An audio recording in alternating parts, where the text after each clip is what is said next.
Hi, this is Jim Nico on the Social Network Show with Dr. J, our esteemed co-host, and she's going to introduce our next guest, Nancy Barr. Jane?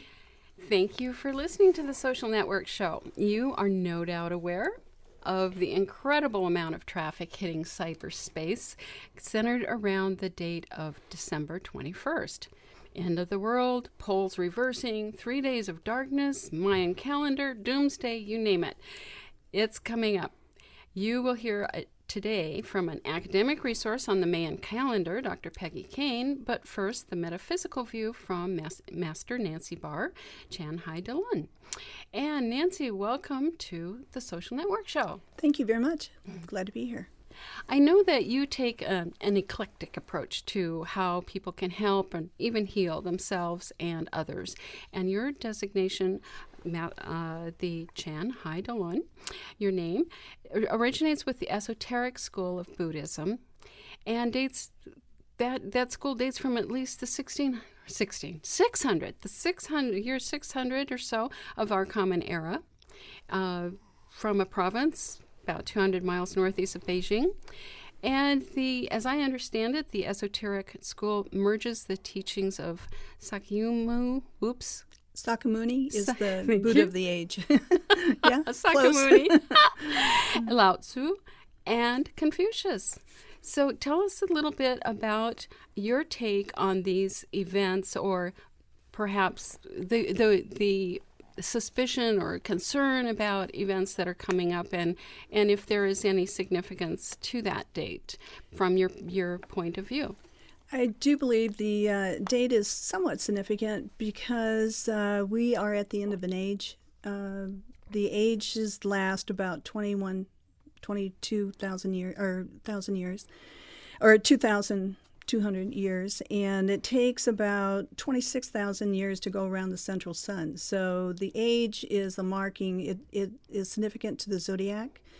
And we are leaving the Pisces age, which is the water age, and we are moving into the Aquarian age. We've been sort of transcending into that age since now. At least 1970 in yeah, the musical it's been Hair. going on. It's a cusp, and it's a change. And the Pisces age, being the water, is feeling. We had baptisms. We had a lot of ideas of fish, and it was a age that was set to teach what we need to do at this particular time. So in other words, it was like a precursor to understanding what we need to do to get where we need to go during this time. So you think this is a period of great change, cosmically, sounds like, as well as on an earthly plane.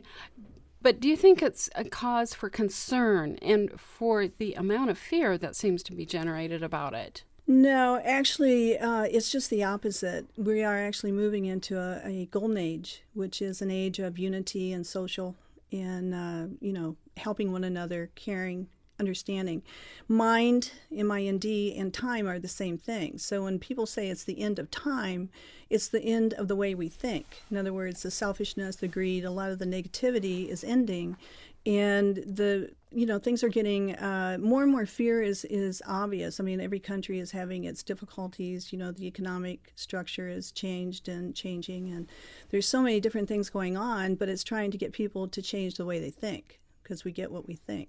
So instead of someone telling us what to think, it's getting the individual to come to their own experience and come to a better way of dealing with their life. And that's what I see this date. The calendar, there are many calendars. They had many calendars. The Mayans had start and finish many calendars. I personally believe that one of the problems that they had back in that time, the reason that this particular calendar ended at this time, was because we are going faster. Everything has speeded up. I'm sure many of you noticed that today, a week Well, it certainly goes seems by like like that a day, to an me. hour goes by. Everything's speeding up because I thought it was 'cause I our was Earth getting is older. actually our Earth is actually wobbling. It's changed. It's Wobbling? Yeah, it's sort of Uh-oh. it's sort of changed the shape of the center. The everything is sort of changed, so it's going faster. It's moving faster, and it's going to rotate differently. So everything is speeding up, and I think it would be difficult back at that point in time to know how, going into this next age we're going into a whole different vibration in this next age, in my experience. So you don't see the world ending on the 21st? No, I don't see the world ending. I see it ending in the negative. Oh, I see. Okay. So the world is ending, the negativity, the way we think, the way we need to understand things, the way we need to assess our own life, and the way we need to, act and behave and so on, is change. It's going to change. And I think all these events are there to get us to understand why we need to change. One thing I just want to say, like, as plain as we can, I mean, there's so many kids out there, and especially with some of the latest news and happenings, and that are just scared. They think the world is going to get dark and end, and they're scared. So you're saying it's not going to happen. It's not going to end. It's not going to get dark, and they don't need to be scared. Am I reading you right? You're reading me correctly in the sense that fear, there's no solution to fear. In other words, worry, people think that worry is a loving act. But the truth is, when I worry about something, what I'm doing is programming, I'm chanting what I don't want, and without a solution. So, there's two factors here. One is fear. I think there's two energies on the planet, only two, really. So it gets real simple for me. One energy is fear. The other energy is love. And fear is something that, it's a staircase to going down to doubt and all the other problems that we have. And this whole earth is based in fear right now, because a lot of things have been taken away. Housing, we had all these concepts, we had all these perceptions, and now it's changed. Everything has changed the way we thought it was going to be. What happens with that is it will get a person to start thinking, instead of I know the answer, so I'm believing someone else's answer, what we're starting to do is observe, what do I need to do to get out of suffering? And that's basically the idea, is what do I need, how do I need to run my life so I'm not the one who's going into all this fear and all this difficulty. Very practical. So kids don't, what you're saying is that we can reassure these kids and these people around the world that really believe that things are going to end, that they're not going to end, but they're changing. And we're adapting to a new speed of life, and as weeks move by quicker. So we just want that message really clear out there, because there's enough fear, and we want to move past. And Nancy, I noticed that back in February you wrote in a blog post on your blog, which is at Vegas-2-U, TO-YOU, that we may not be able to control everything that comes our way. I think we definitely can't control that, but we can control much of how we handle what comes into our lives. And how do we do that? By the way we think. Right.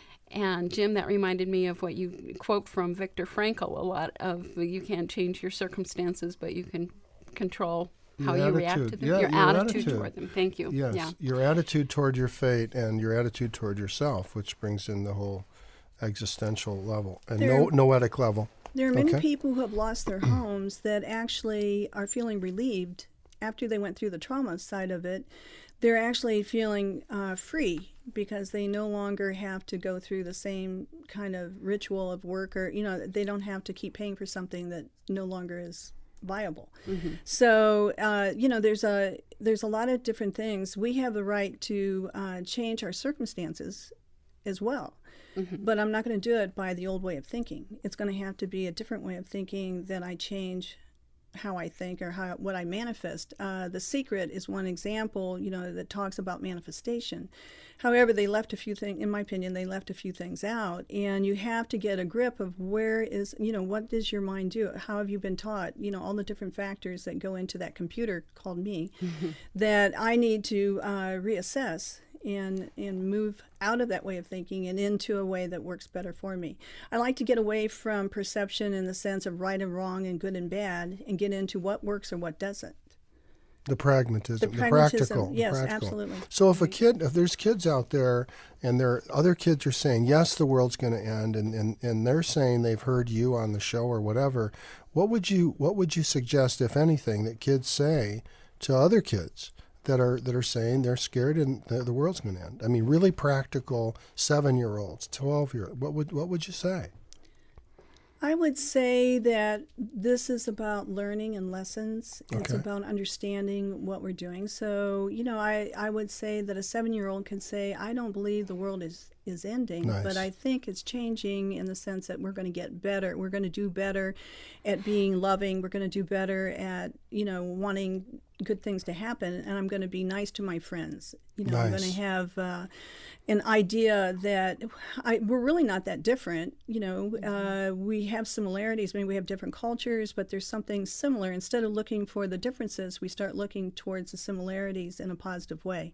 And that those differences don't scare us anymore. We understand it's like a smorgasbord. All the different kinds of people make it interesting. Yeah, exactly. Everybody's different. Good We're not analogy. clones. We're not meant to be clones. We're Right. meant to be individuals and, Right. and not fit into a box.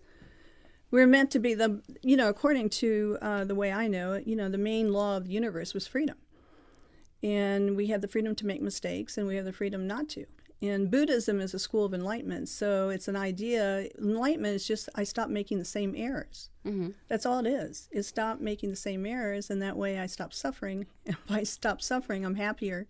And that way I have a better chance of spreading good things rather than the negative. Right, and that would be, fear, on the other hand, can be pretty harmful. It's destructive. And so now we have a really practical way where kids can say to other kids, the world's not going to end. It's changing. Mm-hmm. It's becoming more positive, and we can adjust to it. And we want to respect our differences rather than be afraid of them. Right. Right? And if you believe on, that life is continuous, which is what my experience is, that life continues, to me, this is an illusion. It's a hologram. So that's a hard thing for people to understand. But I do have, it's like a reality show. It's like we go into a reality show and we learn whatever it is that we're supposed to learn and strengthen our character and bring back, the real me. Mm-hmm. And all of a sudden I wake up and I think that's what's coming in this next age, or what we're looking at it, at the December 21st. I believe there's an energy coming that's going to help people sort of wake up and see for themselves, not because someone told them, not because they're being manipulated or controlled into it.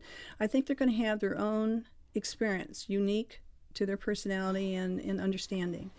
And then they will have to decide, do I believe in the God of fear? Do I believe in the God of love? Eventually, everyone's going to have to make that kind of decision. Am I going to do unto others as I want them to do unto me, or am I going to take advantage and manipulate and so forth, or follow negative thoughts, that chatter that's in our head? Mm-hmm. It's like It's a virus to the computer, actually. That's a good analogy. Well, so in other words, following that negative course is doomed to failure, you might say. If Absolutely. You're correct about the age becoming a more positive one, then there won't be room for that type of negativity. I think people will outgrow. Eventually, will see through to the truth, and there's a difference between the fear-based matrix. I call it a matrix. The fear-based matrix is about belief systems. It's about perception, and each one of us sitting here right now, we each, if something happened right here in the middle of the table, we're all sitting in a different spot, and we're all different people. So our perception of it is going to be different. Whereas in the love matrix, it's a truth. There's a knowledge and a truth. It's about knowing. And when you're knowing, you're not in fear. When you know, you don't have to fear. And people can say that's not true, or they can, challenge that. Mm-hmm. But you will come from your own experience and from your experience. And that's all we have to do is come from our own experience. Now, children are a little different because they're obviously being schooled or coached by parents and school and so forth. But they're still, these children are becoming they're very aware. They're seeing things, they know things. I think each generation is updated. Updated, I like that. Updated in the sense of what they have to deal with and what they're going to have to handle. I think there's a grace coming where We don't have to know everything, but we just have to recognize it enough so that we follow the right path. It's not a right and wrong. It's just a path that works rather than is destructive or hurts. Well, you also have the opportunity, like the kids have the opportunity, especially to become champions in their schools and to say that, look, the world's not going to end. We have mature, confident adults that are telling us this, and we're going to believe them. And so things can turn around radically. In other words, if there's 10 kids that are afraid and one kid comes in and says, look, the world's not going to end, it's just going to change for the better. I mean, they can turn around, they can leverage that. You know what I mean? If everyone thought that, we wouldn't be here talking about it. I know, but we are, and that's the essence. That's the point. Yeah. When there's a mass consciousness, and then there's a spirit consciousness, and the mass consciousness, when everybody is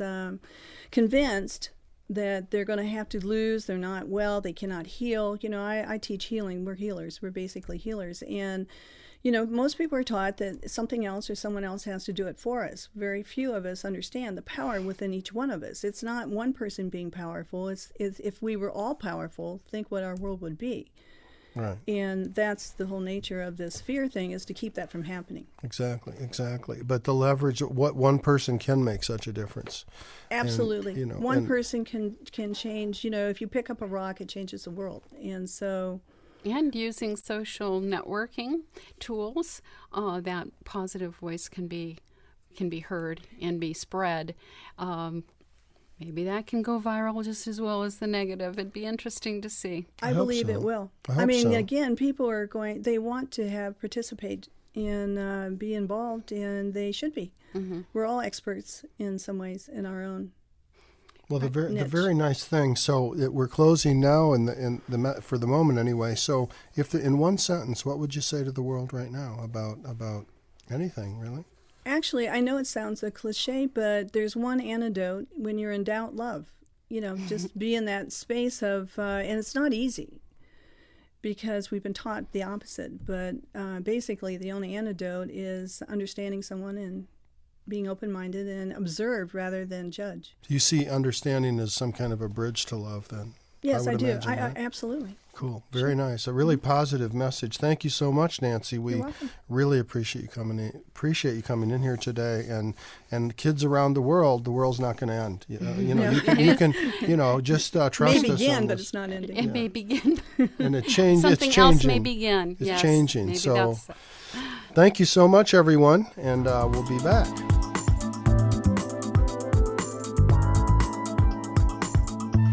Welcome to the Social Network Show. You are listening to us from the lovely Hank Greenspun Studios at UNLV. And we have a guest on the line, Dr. Peggy Kane. Welcome to the Social Network Show. Thank you very much for inviting me. You're an education professor at Westminster College, Salt Lake City, and I noticed that you teach Latin American studies and have lived for years among the Mayan people and go with students to Guatemala every year, but you specialize in community grassroots groups, which tells me you know modern-day Mayans on a day-to-day, one-on-one basis. Would that be correct? Yes. Okay. Much of the buzz about the end coming, a doomsday, and so on purports to be based on the Mayan calendar. And you've made a study of those calendars, plural, because as our previous guest, Nancy, pointed out, there are numerous Mayan calendars. Is all the concern about one calendar coming to an end justified? No, it is not. Mayan scholars are unanimous in understanding that Mayan understandings of time are cyclical, and what will happen this week is the end of one chunk of time or one bunch of time in the long count calendar, but the next section will start right up again. Okay, so what is the attitude among people who have, I understand the Mayans are really still a rather coherent group of people. Is that correct? There are millions of Mayans spread throughout southern Mexico and throughout Guatemala. They're divided into many different linguistic groups, but there are quite a few commonalities in terms of worldview and some of the traditional religious practices. Okay, and so what is their take on their various calendars, and some coming to an end, others not, and this particular date of December 21st? Well, I took a group of students to Guatemala this past summer, and we began to ask the Mayan religious leaders and scholars with whom we were meeting. And every one of them talked again about the cyclical understanding of time, and that there really were no Mayan prophecies that this ending of one section of the long count calendar and beginning of the next would they didn't see any prophecies that this was going to be the end of the world, or that there really are not even any Mayan prophecies about the end of the world. Rather, for some of them, they see this as kind of a New Year event, a time for reflection, but certainly not a time to be worried about the end of the world. A time for reflection. That is very interesting, because we were just speaking about that. And one comment that you have made that I thought was interesting was that there are people who are willing to capitalize upon the fears, really, that people have about this, and in order to mainly make it a money-making project. And I was wondering what types of examples you have in mind on that. One example is the number of books that have been published that are, raising scares and saying, that the world will end, and giving prophecies. There have been movies like 2012 Apocalypse.